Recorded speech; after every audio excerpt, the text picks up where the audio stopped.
when you get to this Tippler place, which, listen, it could be any place that acts like this, but I just like this place because it's big, so you can get seats. Okay. And you choose your own seat. Right. So you walk in. You're not waiting. There's nothing more awkward than waiting for a long time with someone that you're on a first date with. Totally agree. Because it's like... This gets all this out of the way. So it's a bar with seats along the bar, but everyone's like walking up to the bar to Easy order. to get a seat. So we basically, the awkward part of the counter is that we're meeting for a first date, and I say, hello, nice to meet you, hug. Let's order the drinks first, and then we'll find a seat. So you're kind of in this no man's land of like, we can't be like, so where are you from? How you doing? Like, it's like we gotta wait. Right, you gotta like do some work, and then you can do that. Yeah, and so you get the drinks, and then we go and walk off to like a corner and sit at a table. Maybe you might be sharing with people. You know, it's like a big space. So I've gone on 2 first dates there, and I've really like enjoyed this thing. What do you think of like that? The idea of taking someone back to the first date, or like the idea of a counter, like like for a first date, I'd be like fine with that. Like you're saying, you get a drink and then you go to a table. Yes. I'm fine with that. I think as long as it's like executed non-awkward.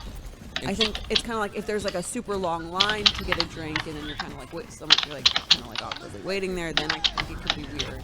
But if it's like pretty easy to get a drink, you order it, you go sit. I think that's nice. I mean, it's funny that you're talking about like the date spot. Is that offensive to have like one spot? I don't think it is.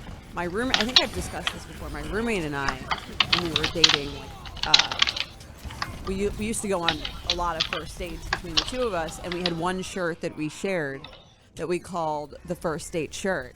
It was called the first date shirt because you could wear it on every first date because no other guy, you know what I mean? Like it's the first date, so they haven't seen it.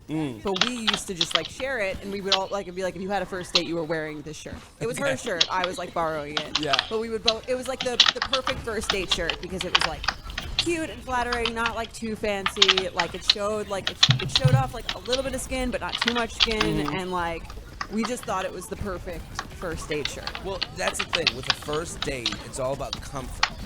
Right. Like you just want to know. You want to know. So like just like the shirt, just like the restaurant that I can find a seat and I don't have to wait there, and no waiter being like, "Well, you trying the wine tonight, sir?" Exactly. Like it's like there's nothing left. You can zone in on meeting the person. Exactly. And I think it also, I think first date shirt, the first date meeting bar also just takes, because I think dating can be exhausting.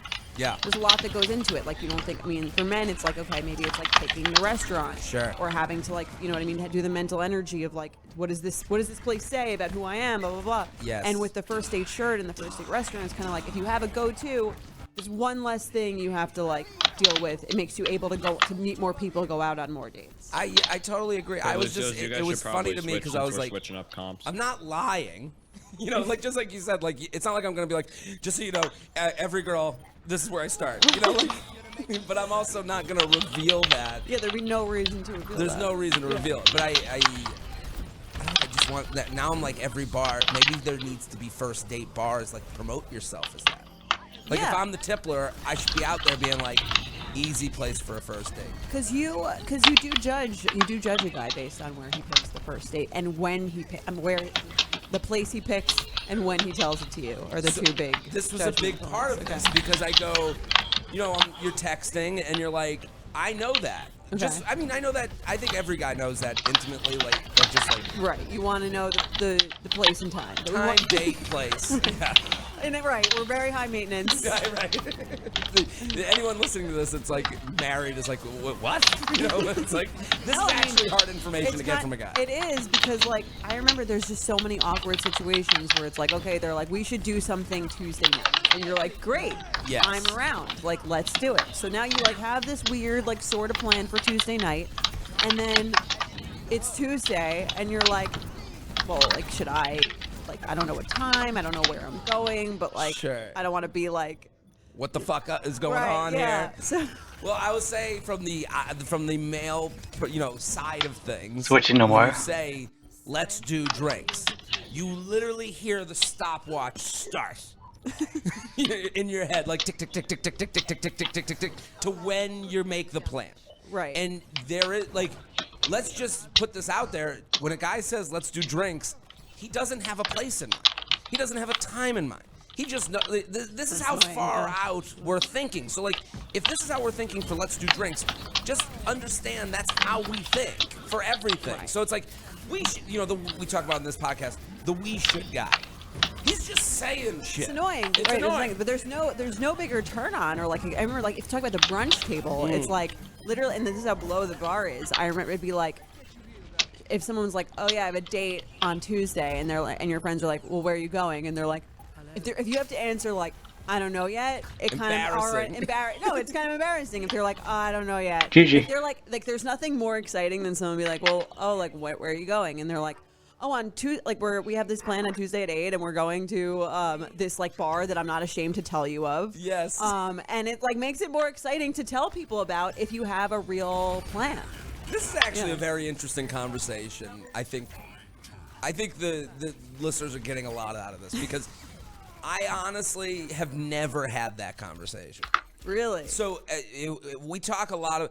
I believe in incentives. I believe in consequences. I believe that those are big parts of the dating world that we have to take into account with every situation. Like when we read a story here, I'm like, all right, what was the guy's consequences? What were the incentives? So the consequence. I kind of understand the like no, I've never been had that embarrassing moment. So what are you doing this week? Where are you taking her? Where are you going to take her? Yeah. And I've never been like, I don't know. Right.